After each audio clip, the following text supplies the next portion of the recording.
So as we're on the last few pages, we're moving with Scrooge and the Ghost of Christmas Future to the graveyard. We know we're going to see Scrooge's grave uncovered. We know it well before he does. And Scrooge seems to have some hunch of this. "Before I draw nearer to that stone to which you point," said Scrooge, "answer me one question. Are these the shadows of things that will be, or are they shadows of things that may be only?" Right? He's already trying to kind of figure out, is this really going to happen? Maybe he partially knows or knows at some level this is going to be about him. The ghost, of course, has never said anything. He's not going to say anything now.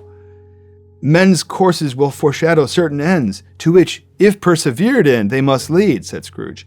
"But if the courses be departed from, the ends will change. Say it is thus with what you show me," says Scrooge. So he's hoping, right, this is a potential future, not a necessary future, right? If I change, if things go in a different direction, it could be different. And he sees his name, no surprise there. It all clicks together for him, and he exclaims, "Spirit!" he cried, tight clutching at its robe. This is the scariest spirit, and he's holding on to it. "Hear me. I am not the man I was. I will not be the man I must have been but for this intercourse.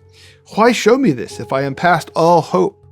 So he is hoping at hope, and holding on to the possibility of an opportunity to change. "Good Spirit, your nature intercedes for me and pities me. Assure me that I may yet change these shadows you have shown me, and by an altered life." The kind hand trembled. "I will honor Christmas in my heart and try to keep it all the year. I will live in the past, the present, and the future. The spirits of all three shall strive within me. I will not shut out the lessons that they teach. Oh, tell me I may sponge away the writing on this stone." We'll talk about the three spirits, past, present, and future, striving within him in the next stave. That will come out nicely at the beginning of stave 5. But I want to underscore here that he's wrestling with this spirit again. He did this with the Ghost of Christmas Past for different reasons at the end of stave 2. Because he just couldn't take it anymore. Like, the past was overwhelming to him, and he's, just stop it.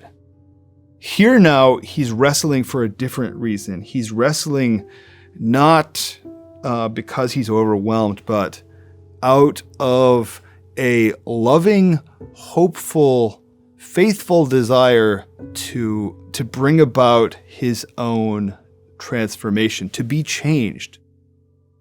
In his agony, he caught the spectral hand. It sought to free itself, but he was strong in his entreaty and detained it. The spirit, stronger yet, repulsed him. Holding up his hands in a last prayer to have his fate reversed, he saw an alteration in the phantom's hood and dress. It shrunk, collapsed, and dwindled down into a bedpost. So a nice kind of cinematic touch there at the end, but I just want to make sure we understand this. This is still Jacob wrestling with the angel. And Jacob comes away from that night at the end, having suffered a good deal and marked by his suffering, but blessed. He comes away blessed from that all-night struggle. And so Scrooge has wrestled with the angel all night. He's been marked by this, just like Jacob was. And yet we have to remember that Jacob was also blessed by this night-long struggle. Scrooge, prophetically, we're getting the sense, will also be blessed. With that, we're already looking forward in our minds to the beginning of stave 5. And that's where I'll see you next time.